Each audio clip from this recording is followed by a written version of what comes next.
CCI పునరుద్ధరణ కేంద్ర రాష్ట్ర ప్రభుత్వాల బాధ్యత రౌండ్ టేబుల్ సమావేశానికి సభాధ్యక్షత వహిస్తున్న సోదరులు డాక్టర్ ఎర్రోజు శ్రీనివాస్ గారు, ఈ సమావేశంలో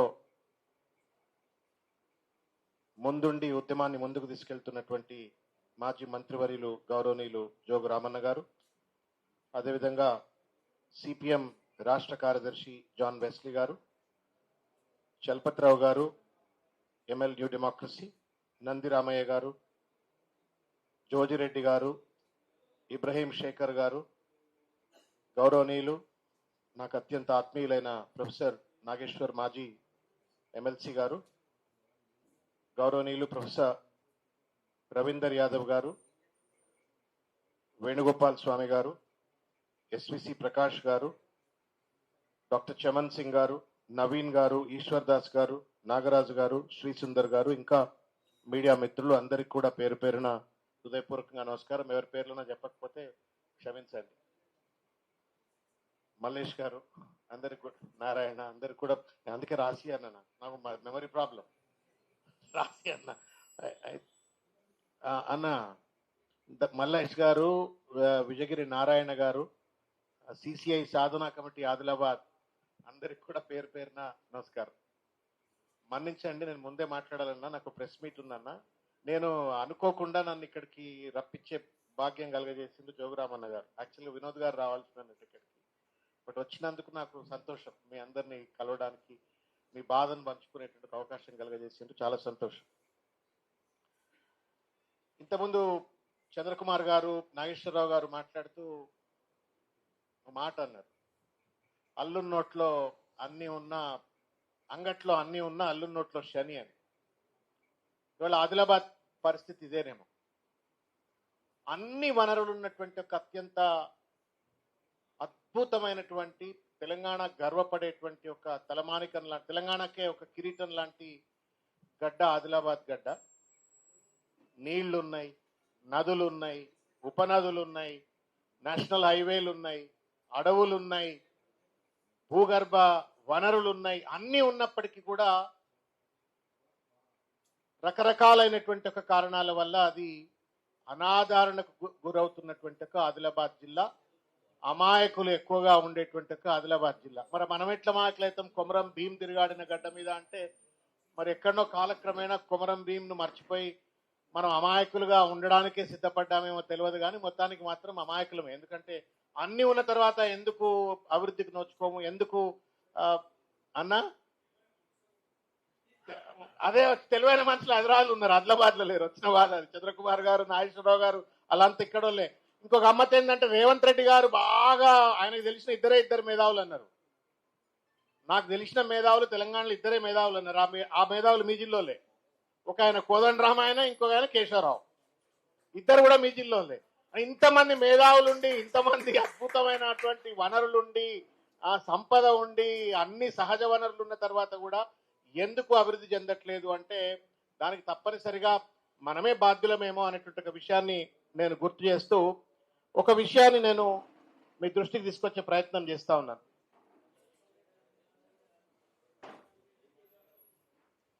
కోదండరాం పేరు చెప్పలే, మర్చిపోయిండు. కోదండరాం పేరు చెప్పలే, మర్చిపోయిండు.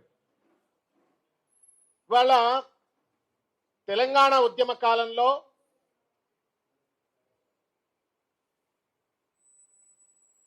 బంద్ చేయబడ్డటువంటి, మూతవేయబడ్డటువంటి అన్ని పరిశ్రమలు కూడా రాష్ట్ర వ్యాప్తంగా తెరిపించాలా అనేటువంటి ఒక డిమాండ్ను బలంగా ముందుకు తీసుకెళ్ళినాం తెలంగాణ ఉద్యమ కాలంలో. సరే, ఇంతకుముందు అన్న మాట్లాడింది, ఎన్ఎస్ఎఫ్ గురించి మాట్లాడింది. అనేక కారణాల వల్ల నిజాం షుగర్ ఫ్యాక్టరీని ఓపెన్ చేయించలేకపోయినప్పటికీ కూడా, but there was a consistent effort from the BRS party. దాని ఫలితమే సిర్పూర్ కాగజ్ నగర్ మిల్ అనేటువంటిది రివైవ్ అయింది అనే ఒక విషయాన్ని గుర్తు చేస్తూ, రాష్ట్ర విభజన చట్టంలో మనకు అనేక వాగ్దానాలు కేంద్ర ప్రభుత్వం ఇచ్చింది.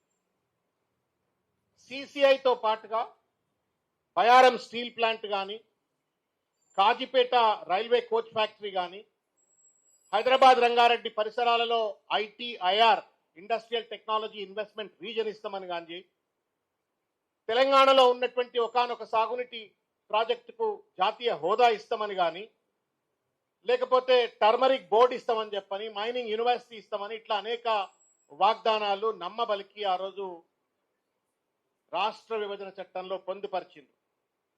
దురదృష్టం ఏంటి అంటే ఇందులో ఏవి కూడా పూర్తి స్థాయిలో తెలంగాణకు కేటాయించినటువంటి దాఖలాలు 14 నుండి మనకు కనబడతలేదు. దానికి కారణమేమో నాకు తెలియదు. నరేంద్ర మోడీ గారు కానీ, భారతీయ జనతా పార్టీ కానీ నోరు తెరిస్తే అదేదో పొటగోసి బిడ్డను తీసిండ్రు, లేకపోతే అర్ధరాత్రి పూట తలుపులు బంద్ చేసి రాష్ట్ర విభజన చేసిండ్రు అని చెప్పని తెలంగాణ పట్ల విషం గక్కుతున్నటువంటి ఒక భారతీయ జనతా పార్టీ ప్రభుత్వం ఆ విషాన్ని మాటల్లోనే కాదు చేతల్లో కూడా చూపెట్టినారు. విభజన చట్టాన్ని పూర్తిగా అమలు చేయలేదు. మీ సిసిఐతో పాటుగా, ఆదిలాబాద్ జిల్లాకు సంబంధించిన సిసిఐతో పాటుగా నేను ఇంతకుముందు చెప్పినటువంటి అనేక అంశాల పట్ల పూర్తి స్థాయి వివక్ష, అణచివేత, చులకన భావంతో ఇవాళ తెలంగాణ పట్ల ఇవాళ కేంద్ర ప్రభుత్వం వ్యవహరిస్తా ఉంది. ఇది ఫస్ట్ మనం తెలుసుకోవాల్సిన అంశం. ఇది దురదృష్టం. బీజేపీ ఇక్కడ జెండా ఎగరేయాలా, ఈడ ఎమ్మెల్యేలు కావాలా, ఎంపీలు కావాలా, పెద్ద పెద్ద ఎత్తున ఈడ తెలంగాణను మేము కబ్జా చేస్తాం, హస్తగతం చేసుకుంటాం అని చెప్పని పెద్ద పెద్ద మాటలు చెప్పినప్పటికీ కూడా క్షేత్రస్థాయిలో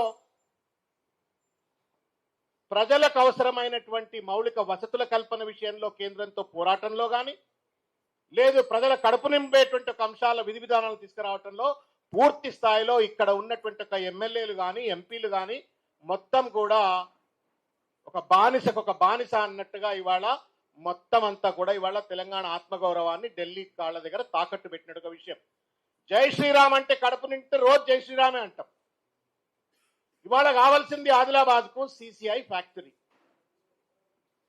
ఇంతకుముందు చెప్పిండ్రు అన్న, 100 ఏళ్లకు తొమ్మితే కూడా సరిపడేటువంటి ఒక సున్నం నిలువలు ఉన్న తర్వాత ఏ కారణం చేత ఈ ప్రభుత్వం ఇవాళ ఆల్రెడీ ఎస్టాబ్లిష్ చేయబడ్డటువంటి, ఇంతకుముందు అన్నారు బ్రౌన్ ఫ్యాక్టరీ అని చెప్పండి, బ్రౌన్ ఎక్స్పాన్షన్, అంతే కదా, అదే అన్నారు కదన్నా, బ్రౌన్ ఫీల్డ్ అన్నారు మీరు. It is nothing but something like that only. Brown field ఇది కూడా మూతవేయబడ్డదాన్ని దీన్ని ఓపెన్ చేసి అవసరమైన టెక్నాలజికల్ అప్గ్రేడ్ చేసి మళ్ళా దాన్ని ఎక్స్పాండ్ చేయటమే. దేశమంతా బ్రౌన్ ఫీల్డ్ కంపెనీస్ పెరుగుతున్నటువంటి ఒక తరుణంలో ఆదిలాబాద్ లో సున్నం నిల్వలు ఉన్నాయి, వారన్నట్టుగా రవాణా సౌకర్యం ఉన్నది, మానవ వనరులు ఉన్నాయి, already production expertise, technological competency ఉంది. ఇన్ని ఉన్న తర్వాత ఏ కారణం చేత ఓపెన్ చేయట్లేరు అంటే నాకు కనిపించినటువంటి ఒక కొన్ని విషయాలు నేను మీ దృష్టికి తీసుకొస్తా.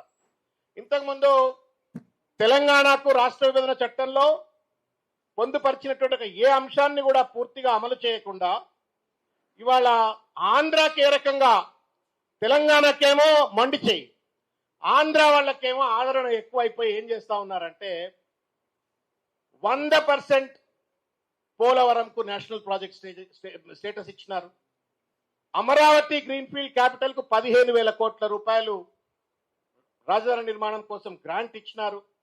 IIM Visakhapatnam, IIT Tirupati, NIT Tadepalligudem, all India institute of medical sciences Mangalagiri, Indian institute of petroleum and energy Visakhapatnam, Indian institute of science education research Tirupati, central university of Andhra Pradesh Anantapur, national Sanskrit university Tirupati, Indian institute of foreign trade Kakinada, తర్వాత Visakhapatnam to Chennai industrial corridor, Hyderabad to Bengaluru industrial corridor, plus mega bulk drug park at Nakkalapalli అని చెప్పని, తర్వాత మొత్తం మీద దాదాపు 50,000 నుండి 1,00,000 కోట్ల రూపాయల ఫిస్కల్ డెఫిసిట్ ను వాళ్ళని ఆదుకోవడం కోసం అని చెప్పని రకరకాలైనటువంటి గ్రాంట్ల రూపంలో 14th finance commission, 15th finance commission రూపంలో వాళ్ళకి ఇచ్చినారు. ఏం పాపం చేసింది తెలంగాణ? ఇవాళ బీజేపీ నాయకులు సమాధానం చెప్పాలా. Why is that Chandrababu Naidu is more competent enough to influence Narendra Modi? Why is that BJP leadership, despite having 8 MPs, 8 మంది ఎమ్మెల్యేలు, 8 మంది ఎంపీలు ఉన్న తర్వాత చేవదచ్చినట్టుగా ఎందుకున్నారు, మోడీని ఎందుకు మెప్పియలేకపోతా ఉన్నారు అని చెప్పని ఇవాళ అడగవలసిన అవసరం ఉంది. ఏ ముఖం పెట్టుకొని మీరు ఇవాళ బీజేపీని జెండా ఎత్తేసి ఇవాళ తెలంగాణ వ్యాప్తంగా మళ్ళా మీరు ప్రచారాలు చేస్తా ఉన్నారు, పార్టీని ప్రాబల్యం పెంచుకోవడానికి ప్రయత్నం చేస్తా ఉన్నారు అని చెప్పని ప్రశ్నించవలసిన అవసరం ఉంది. నేను ఇంతకుముందు అన్నని అడిగిన, ఏమన్నా మీరు కంపెనీ కావాలనుకుంటే మీరు అదాని దగ్గరికి పోతే కంపెనీ వస్తుందన్నా, మీరు హైదరాబాద్కి వచ్చి మీరు సుందరయ్య పార్క్లా లేకపోతే ఇంకో దగ్గర పెడితే ఎట్లా వస్తుంది అని చెప్పని అన్నతో మాట్లాడుతున్నా. మీరు చూడరు, మీ డిమాండ్లో చిన్న మార్పు చేసి, ఇది కేంద్ర ప్రభుత్వ రంగ సంస్థ కాదు, అదాని రా అదాని ఇది టేక్ ఓవర్ చేయవా నువ్వు అని చెప్పను అండ్రి. రేపు పొద్దుగాల మీ ఇంటికాడికి అదాని వచ్చేసి కంపెనీని టేక్ ఓవర్ చేయకపోతే అడుగుది. ఇది కుట్ర. ఒక డెలిబరేట్ గా, ఒక కాన్స్పిరసీగా అక్కడ ఉన్నటువంటి ఒక అంబుజానో ఇంకోడో మొత్తానికి ఇది అదాని అంబానీలకు కట్టబెట్టాలనేటువంటి ఒక ప్రతిపాదన. పోతే పోయింది భయ్, మా దగ్గర ఒక కంపెనీ వస్తుంది, అదాని కూడా తీసుకుపోయినా పర్వాలేదు అని చెప్పని మనం కొంచెం మెతకబడితే నరేంద్ర మోడీ మీ దగ్గరికి దూతలను పంపిస్తాడు. ఇమీడియట్ గా అదానిని కంపెనీ కట్టబెట్టేట్టుగా దుర్మార్గమైన ప్రయత్నం చేస్తారు. ఇది అసలు కిటికిది. మనమేమనుకుంటున్నాం, కంపెనీ ఓపెన్ చేయట్లేరు, పాలక వర్గాల పైన ఒత్తిడి మనం పెట్టలేకపోతున్నాం అనుకుంటున్నాం. పాలక వర్గానికి కుట్రేంది, బీజేపీ కుట్రేందా అంటే అదానికి ఎట్లా కట్టబెట్టాలి. ఎందుకంటే 100 ఏళ్లు తొమ్మితే వచ్చేటువంటి ఒక సంపద అక్కడ ఉన్నది, మానవ వనరులు ఉన్నాయి, రవాణా సౌకర్యం ఉంది, అన్ని నీళ్లు ఉన్నాయి, అన్ని ఉన్నాయి. కాబట్టి దాన్ని వాళ్ళ స్నేహితుడైనటువంటి అదానికి కట్టబెట్టాలనే ఒక కుట్రలో భాగంగా మనకు సిసిఐ రావట్లేదు. ఇది ప్రధానమైనటువంటి. స్థానిక బీజేపీ నాయకులనైనా మీరు మాకండగా ఉంటారా, అదాని కోసం మీరు పాటుపడతారా అని చెప్పని వాళ్ళ స్థానిక బీజేపీ నాయకులను కూడా నిలదీయవలసిన అవసరం ఉందనే విషయాన్ని నేను గుర్తు చేస్తా ఉన్నాను. మిత్రులారా, ఇవాళ బీఆర్ఎస్ పార్టీ మా జోగు రామన్న గారి యొక్క ఆలోచనల మేరకు పెద్ద ఎత్తున అనేక మార్లు ఈ అంశాన్ని కేంద్ర ప్రభుత్వం దృష్టికి తీసుకెళ్లే ఒక ప్రయత్నం చేసింది. కేటీఆర్ గారు స్వయంగా కేంద్ర మంత్రులతో కలిసిండ్రు, వినతి పత్రాలు ఇచ్చిండ్రు, పార్లమెంట్ లో కూడా లేవనెత్తిండ్రు. ఇంకా బలంగా కూడా రానున్నటువంటి 2 సంవత్సరాల్లో మా జోగురామన్న గారి యొక్క ఆలోచనల మేరకు పార్టీ అంతా కూడా మీతో పాటు ఉంటుంది. హైదరాబాద్ లో మీకు అండగా ఏ రకమైనటువంటి ఒక పోరాటానికైనా మేము సిద్ధంగా ఉంటామని చెప్పని తెలియజేస్తాను. నేను అడుగుతాను ఇంకొక విషయం. సరే, కేంద్ర ప్రభుత్వం మెలికబెట్టింది 250 కోట్ల రూపాయలు మీరు అడ్వాన్స్ గా మీరు మాకు డిపాజిట్ చేస్తేనో లేకపోతే మీరు అందుబాటులో పట్టుకొస్తేనో మేము మిగతా ఏదో చేస్తామని చెప్పని ఏదో మెలికబెట్టింది అని చెప్పని అంటున్నారు. రేవంత్ రెడ్డి ఓట్ల కోసం వచ్చినప్పుడు ఏం చెప్పిండు? ఆదిలాబాద్ లో దత్తత తీసుకుంటా అన్నాడు, సిసిఐ ఫ్యాక్టరీని ఓపెన్ చేస్తా అన్నాడు, 250 కోట్ల రూపాయలు కాదు 500 కోట్ల రూపాయలనే నేను కేటాయిస్తా అన్నాను చెప్పని. ఇవాళ ఫ్యూచర్ సిటీ అని చెప్పని 1,00,000 కోట్ల రూపాయలు నేను కడతానంటాడు.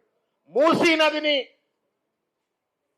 1,00,000 కోట్లు 1,50,000 కోట్ల రూపాయలు నేను కేటాయించి మొత్తం దాన్ని కొబ్బరి నీళ్ళు చేస్తా అని చెప్పని మాటలు మాట్లాడతాడు. మూసీ నదిలో మురికి నీళ్ల కంటే కూడా చెడిపోయింది ఆదిలాబాద్ ప్రజలు. నువ్వు ఆడ 1,00,000 కోట్ల పెడతా అంటున్నావు, మరి 250 కోట్లు పెట్టిడా అంటే ఇవాళ మొత్తం ఆదిలాబాద్ కు శాపంగా మారినటువంటి వాళ్ళు అటు బీజేపీ, నాణానికి 2 వైపులు అన్నట్టుగా బీజేపీ, కాంగ్రెస్, రేవంత్ రెడ్డి కావచ్చు లేదా నరేంద్ర మోడీ కావచ్చు. అందుకే అంటుంటారు బడే బాయ్ చోటే బాయ్ అని చెప్పని. బడే బాయ్ అదానికి కోసం పనిచేస్తాడు. బడే బాయ్ ఎజెండాను అమలు చేస్తున్నటువంటి రేవంత్ రెడ్డి కూడా పరోక్షంగా ఇవాళ కుమ్మక్క అయిపోయి అదానికి కేటాయించడం, అదానికి కట్టబెట్టడం కోసం ఇవాళ ఆ నిధులు కేటాయిస్తలేడని అనుమానం కలుగుతా ఉంది. కాబట్టి మన శత్రువులు ఇవాళ ఇద్దరు, అటు కాంగ్రెస్ ఇటు బీజేపీ ఇద్దరు కూడా. ఈ ఇద్దరు ఇవాళ కలిసికట్టుగా ఇవాళ ఆదిలాబాద్ యొక్క భవిష్యత్తును, ఆదిలాబాద్ తల రాతను మార్చేటువంటి ఒక అద్భుతమైన సిసిఐ ఫ్యాక్టరీని ఇవాళ అదానికి కట్టబెట్టాలని ఒక కుట్ర చేస్తా ఉన్నారు. అందుకే మోడీ ఎజెండాని ఇవాళ అమలు చేస్తున్న కాంగ్రెస్ ముఖ్యమంత్రి రేవంత్ రెడ్డి అదానికి ఏమేం చేస్తున్నాడో ఏం చేస్తున్నాడో మీకు అందరికీ తెలుసు. ఫ్యూచర్ సిటీ పేరు మీద అదానికి అంబానీలకు ఆఖరికి ఇలా కన్ను ఆదిలాబాద్ మీద కూడా పడ్డది. కాబట్టి ఇద్దరి కండ్ల గుడ్లలో ఏళ్లు పెట్టి పొడిస్తే తప్ప మనకు న్యాయం జరగదనే ఒక విషయాన్ని గుర్తు చేస్తూ మీ పక్షాన ఏ పోరాటానికైనా మా అన్న ఉన్నారు. మా అందరికీ గౌరవనీయులు, మార్గదర్శకులు, పార్టీలో అత్యంత క్రియాశీలకమైనటువంటి నాయకులు. కాబట్టి వారి యొక్క ఆలోచనల మేరకు కేటీఆర్ గారు, మేము అంతా కూడా మీకు అండగా ఉంటాము. నన్ను హృదయపూర్వకంగా మన్నించాలన్నా నాకు 3 o'clock ప్రెస్ మీట్ అని పెట్టుకున్నా నేను, లేకపోతే కూర్చుండేవాడిని.